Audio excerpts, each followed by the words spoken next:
Gamemodes have been a part of Roblox Jailbreak for over 4 years now. Ever since they were added back in 2019, they saw a relatively quick rise in popularity. Over time, however, that popularity started to decline, and Gamemodes were eventually removed from Jailbreak. 2 years later, in 2023, Gamemodes have been added back to Jailbreak, this time better than ever. Today, we are going to dwell into the origins of Jailbreak's Gamemodes, why they became so popular, and how they returned to the game years after being removed. This is the history of Roblox Jailbreak Gamemodes.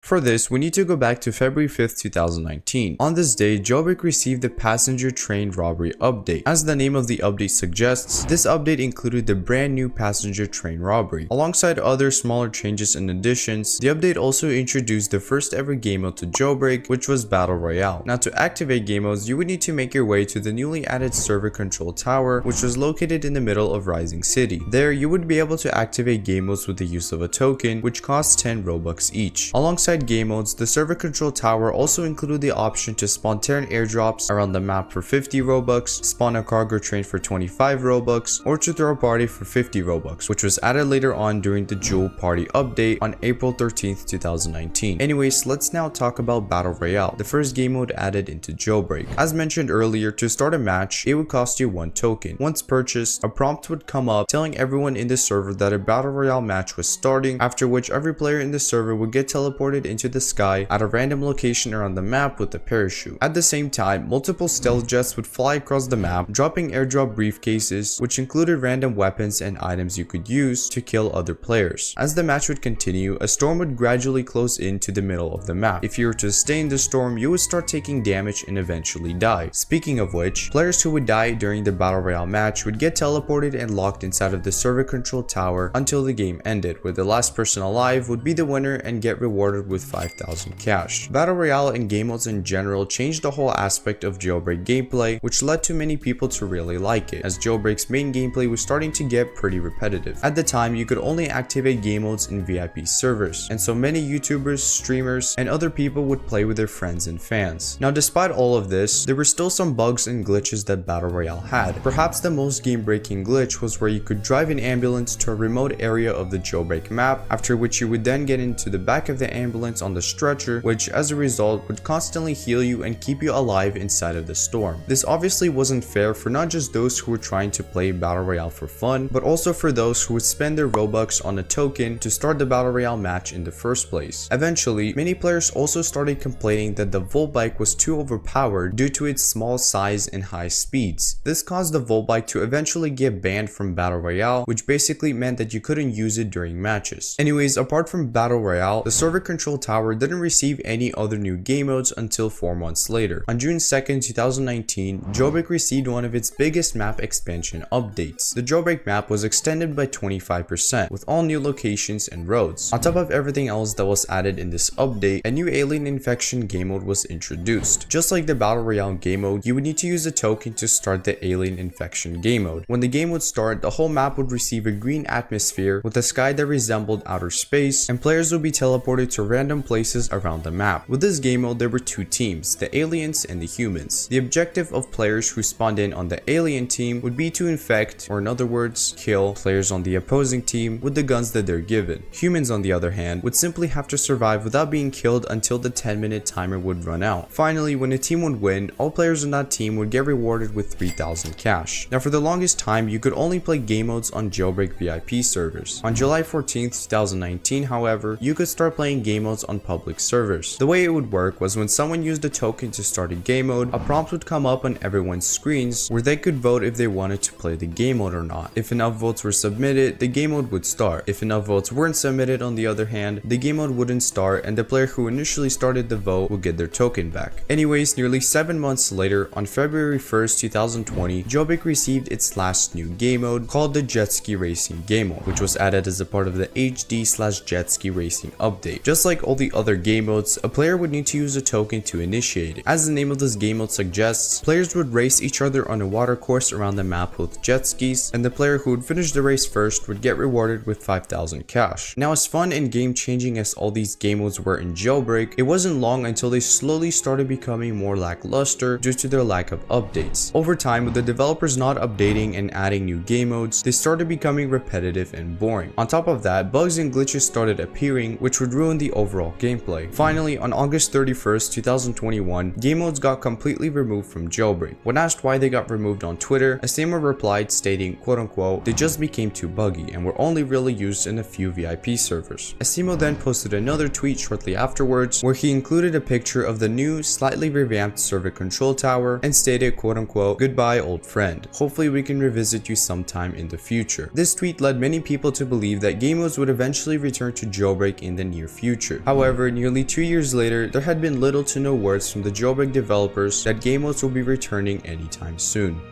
Until a few days ago. On August 28th, 2023, the Bedimo Twitter account announced the return of Battle Royale in Jailbreak's next update, this time with a few improvements. First of all, it will obviously be a lot less glitchy, and although you'll need a VIP server to play Battle Royale, you won't need to use any Robux or in-game cash to trigger it. This announcement got many people very excited. Seeing the most popular game mode return to Jailbreak after nearly 2 years is not something that many expected to happen, which was likely one of the leading factors of why everyone got so hyped.